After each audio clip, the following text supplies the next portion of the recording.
Hello and welcome everyone, Sarah here. I have a prediction about this video, which I hope you will prove me wrong about. I predict you will not watch the entire video. Now it's up to you to prove me wrong, and of course up to me to make it interesting enough. And I am going to reel you in with a story. My partner and I had to make a decision this year. Because of COVID-19, we had to postpone our wedding. It was scheduled for June 2020, this month, and we had to postpone it for next year. To communicate this to friends and family, we decided to make a short little video to tell people that the wedding was postponed. It was 1 minute and 30 seconds long. I got about 50 views on that YouTube video, all sent to friends, family, people I am very close with. And do you know what the view on that video was? The view length? It was 1 minute and 1 second. That is a 68% watch time. They didn't even get to enjoy that funny stuff I put at the end of the video. So it turns out people only watched a portion of this short video. And we've all felt it. We've felt our attention span just seem to decrease. So is it our attention span? Is it just that over time our attention spans have gotten smaller?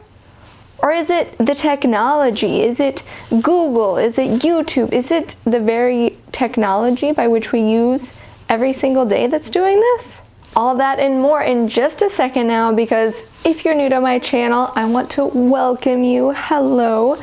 My channel is both meditations and videos, and I make them to help you take that idealized person, the one that you have of yourself in your mind, make it a reality.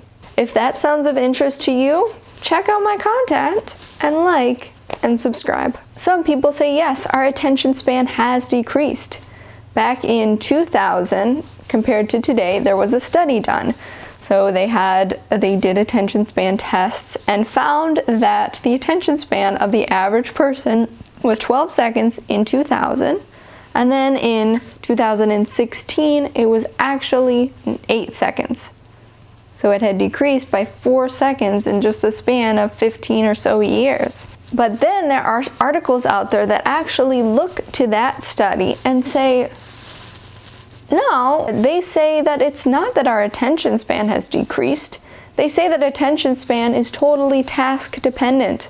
So whether you're listening to a lecture or reading a book, they say that your attention span differs based on what you're doing. Now that only sheds some light on the situation, but let's instead think about the brain and how our brain functions. Our brain is always considering how long it takes for us to do a task. So say I am going on a walk, or say I go to a grocery store.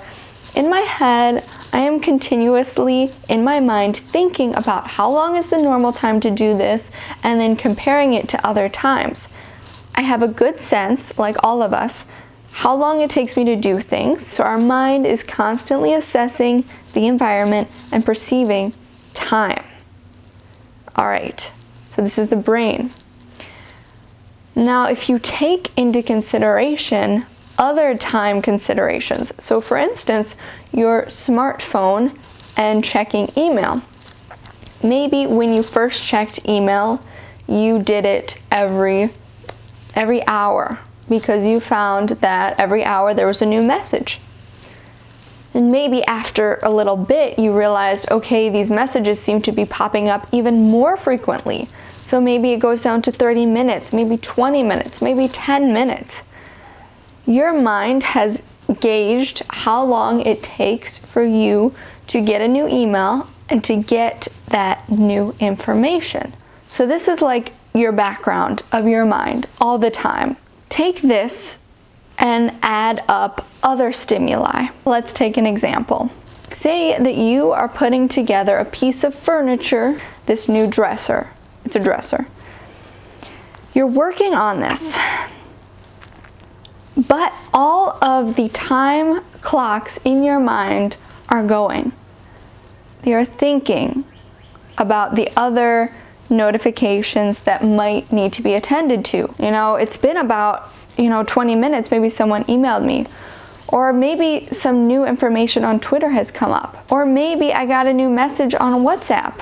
So all of these things are going on in your mind. You don't have to get a notification on your phone to be distracted, because you already have a little time clock up in here. That might not be so bad if you checked something and you pulled away and you just resumed where you were going like that. But that's not how it works. Task switching is hard. It's actually a mental capacity. It takes executive control to consciously switch from one task to another. And if we are switching from whatever we're doing to the smartphone back to what we're doing, we are so much more inefficient. And it doesn't help that there are so many bright and pretty things trying to get our attention. I want you to think about the many things that might lure you to do something else.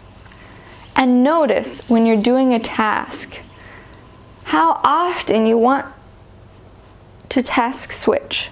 So think yourself of ways that you can help this. The only way that you're actually going to implement and think creatively about the ways you can be less distracted is for you to do the work. Thank you for watching this video. I hope you made it to the end, you troopers out there, making it all the way and not being distracted by something else. Let's try to practice that. Okay? I hope your day is as meaningful as you make it to be.